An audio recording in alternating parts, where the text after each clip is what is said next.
Jadi selama ini Anda mengikuti YouTube Uripi Allah masih bingung di dalam hati. Ini aku Abdul Halim apa ini Allah? Bingung masih Anda. Kenapa? Karena Anda masih belajar sendiri. Pasti jatuhnya ya ke aku Abdul Halim. Pasti jatuhnya ya ke aku manusianya. Itulah kebingungan Anda. Kadang ingat, kadang lupa, kadang ingat, kadang lupa. Tapi yang berkuasa atas ingat dan lupa masih manusianya. Bagaimana caranya agar kita tahu bahwa kita masih tidur atau sudah terjaga? Bagaimanakah caranya kita bisa tahu ibadah-ibadah yang kita lakukan dulu sampai sekarang itu diterima atau ditolak oleh Allah? Caranya adalah ketika diri manusiamu yang masih menjadi Tuhan di dalam hatimu, ketika diri manusia kita yang masih paling ada yang berkuasa atas cipta-cipta yang kita lakukan selama ini, itulah tandanya kita masih mimpi, masih tidur. Itu maknanya mimpi tidur, masih mimpi jadi manusia, masih mimpi sholat, masih mimpi ibadah, yang mana semuanya hanya mimpi binasa saja. Akan tetapi bangun dari tidur itu apa maknanya? Ketika manusianya sadar bahwa ternyata hanyalah innani anallah, bahwa di balik rahasia manusia ini adalah Tuhannya. Ketika manusianya berani mutu qabla antal maut. Apa itu mutu qabla antal maut? Manusianya berani memutus urat nadinya, manusia berani memutus urat lehernya. Tapi maaf, ini bukan kajian syariat memutus sungguhan bukan begitu maknanya. Maknanya kita rela ridho bahwa hidup dan badan ini hanya milik Allah, maka wa nahnu aqrabu ilaihi min hablil warid. Maka manusia akan bertemu dengan siapa yang lebih dekat daripada diri manusia itu sendiri. Maka manusia akan bertemu dengan siapa yang lebih dekat daripada urat leher atau urat nadi itu. Ternyata hidup ini hidupnya Allah. Ketika manusianya sudah sadar begitu, inilah yang dimaksud hari kiamat. Qiyam, bangun kesadaran manusianya dan bersama menuju kepada innalillahi wa inna ilaihi rojiun. Itulah yang dimaksud kiamat. Jadi jangan tunggu kiamat-kiamat yang hoax, kiamat-kiamat yang tidak ada. Apa buktinya kiamat hoax? Apa buktinya kiamat itu hanyalah dongeng-dongeng saja? Kita tidak pernah menyaksikan kiamat.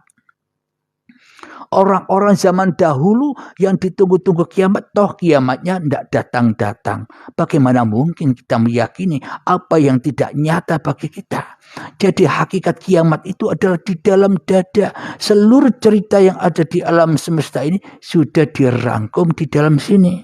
Wa min anfusikum afala tubsirun. Dan semua ada pada dalam dirimu. Apakah kamu tidak melihatnya? Apakah kamu tidak menyaksikannya? Kenapa kita tidak menyaksikannya? Karena kita hanya menyaksikan diri kita sendiri hingga kita buta dengan kesaksian Allah yang berkuasa atas diri kita. Begitu, Kang Mas. Jangan pakai kata tunggang ya. Biarkanlah, biar Anda yang mengganti kata tunggang. Kalau tidak begitu manusia tidak akan bangun dari tidurnya. Seolah-olah bila manusianya yang memahami, nunggang seolah-olah itu kepahaman manusia. Kayak nunggang kuda, kayak nunggang istrinya. Kenapa? Karena masih memahami, menerjemahkan versi hawa nafsu. Ya kotor terus, pasti arahnya ke situ. Coba Anda kembali kepada Tuhan. Siapa yang bisa tunggang menunggang itu? Kalau tidak ada hidup, ya tidak ada tunggang menunggang. Begitu, Kang Mas, cara memahaminya. Jangan pakai kendaraan manusia, panas. Jangan pakai kendaraan hawa nafsu memahami ketuhanan, panas. Begitu, Kang Mas. Semoga bisa dipahami ya.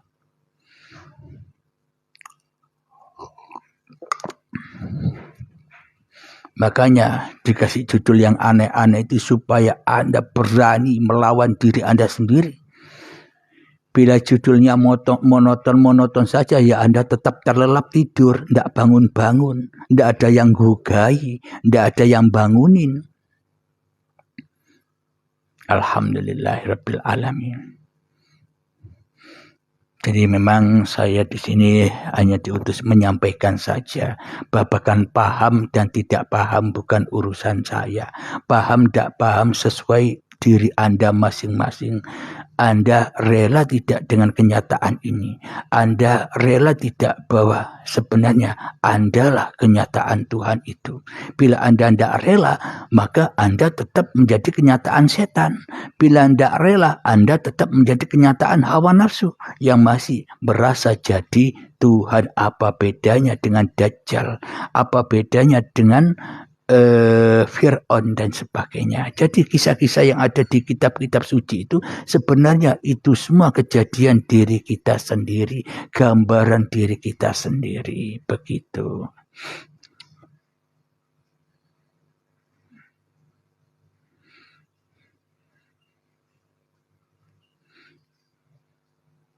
Ya, jadi untuk memahami kita ini masih tidur apa sudah bangun, ya manusianya masing-masing yang tahu. Saya tidak tahu itu dan saya tidak mau tahu juga. Kenapa? Karena yang bisa menyelamatkan diri manusianya ya manusia itu sendiri, mau selamat atau tidak. Saya tidak tahu isi hati Anda. Yang penting saya tahu isi hati saya. Begitu, Kang Mas. Makanya inilah kaji diri itu.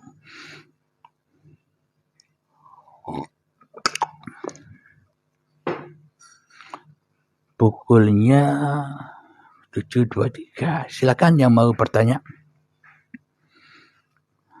Bah, maaf pertanyaannya kubur apa ada bah? Terima kasih. Alam kubur yang dipahami oleh manusia, alam kubur yang dipahami oleh hawa nafsu, ya alam kubur yang di luar itu. Alam kuburan tanah. Padahal alam kubur yang hak itu sudah terjadi bagi setiap manusia. Apa alam kubur yang hak, alam kubur yang nyata, alam kubur yang benar di sisi Allah itu, yakni manusianya sudah dikubur di dalam badan-badan yang dari tanah ini. Untuk apa? Untuk disiksa hatinya, disiksa jiwanya abadan abada selama-lamanya hingga waktu yang ditentukan bila manusianya masih mimpi terus. Bila manusianya masih mimpi jadi manusia, ya disiksa terus. Di kuburan sini disiksa dengan apa? Disiksa dengan apa-apa yang dicintainya. Disiksa dengan apa-apa yang diinginkannya. Disiksa dengan apa-apa yang dimilikinya. Itulah hakikat siksa kubur itu yang sebenar-benarnya. Akan tetapi yang di luar itu bukan siksa kubur. Yang di luar itu manusia dari tanah ya diproses lagi kembali kepada asal usulnya. Al-jannatu tahta aqdamil ummahat.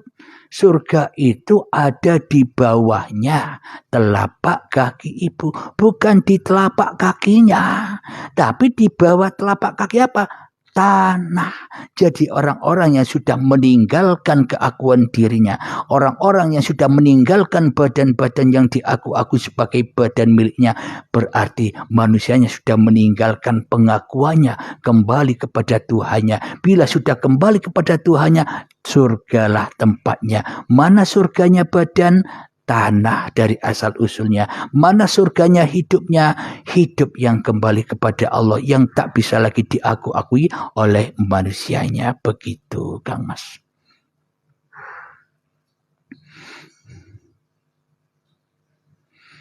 Alhamdulillah, silakan bila ada yang mau bertanya-tanya. Semoga kira-kira saya bertanya kepada sahabat-sahabat saya yang hadir di room ini, kira-kira penjelasan saya kajian ini bisa dipahami tidak? Mohon kejujurannya. Mudah dipahami apa tidak kira-kira penyampaian yang disampaikan selama ini di YouTube Uripe Allah? Tolong dijawab.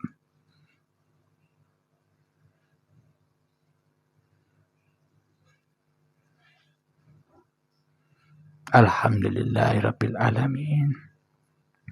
Jadi mudahkanlah di dalam memahami. Karena Allah sesuai prasangka hambanya. Bila hambanya masih berprasangka buruk kepada Tuhannya, ya selamanya tak akan pernah paham. Bila manusianya masih berprasangka iman, percaya kepada Tuhan yang goak, Tuhan